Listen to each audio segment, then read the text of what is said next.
شروع اللہ کا نام لے کر جو بڑا مہربان نہایت رحم والا ہے۔ فجر کی قسم اور 10 راتوں کی اور جفت اور طاق کی اور رات کی جب رخصت ہونے لگے، اور بے شک یہ چیزیں عقل مندوں کے نزدیک قسم کھانے کے لائق ہیں، اس بات پر کہ کافروں کو ضرور عذاب ہوگا۔ کیا تم نے نہیں دیکھا کہ تمہارے پروردگار نے قوم عاد کے ساتھ کیا کیا، جو ارم کہلاتے تھے، دراز قد مانند ستونوں کے، کہ تمام ملک میں ایسے پیدا نہیں ہوئے تھے؟ اور سمود کے ساتھ کیا کیا، جو وادی قرا میں چٹانیں تراشتے تھے؟ اور فرعون کے ساتھ کیا کیا، جو خیمے اور میخیں رکھتا تھا؟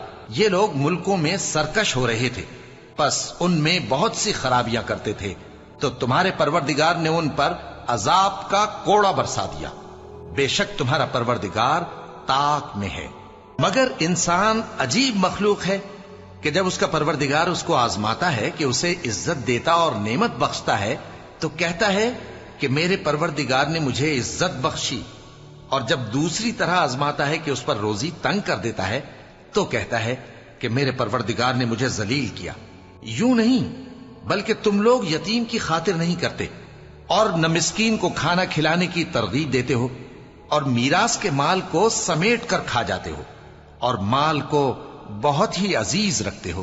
یوں نہیں، جب زمین کوٹ کوٹ کر برابر کر دی جائے گی اور تمہارا پروردگار جلوہ فرما ہوگا اور فرشتے قطار در قطار آ جائیں گے اور دوزخ اس دن سامنے لائی جائے گی، تو انسان اس دن سوچے گا، مگر اب سوچنے سے اسے فائدہ کہاں مل سکے گا؟ کہے گا کاش میں نے اپنی اس زندگی کے لیے کچھ آگے بھیجا ہوتا، تو اس دن نہ کوئی اللہ کے عذاب کی طرح کا عذاب دے گا اور نہ کوئی اس کے جکڑنے کی طرح جکڑے گا۔ اے اطمینان والی جان، اپنے پروردگار کی طرف لوٹ چل، تو اس سے راضی، وہ تجھ سے راضی، سو تو میرے خاص بندوں میں شامل ہو جا اور میری بہشت میں داخل ہو جا۔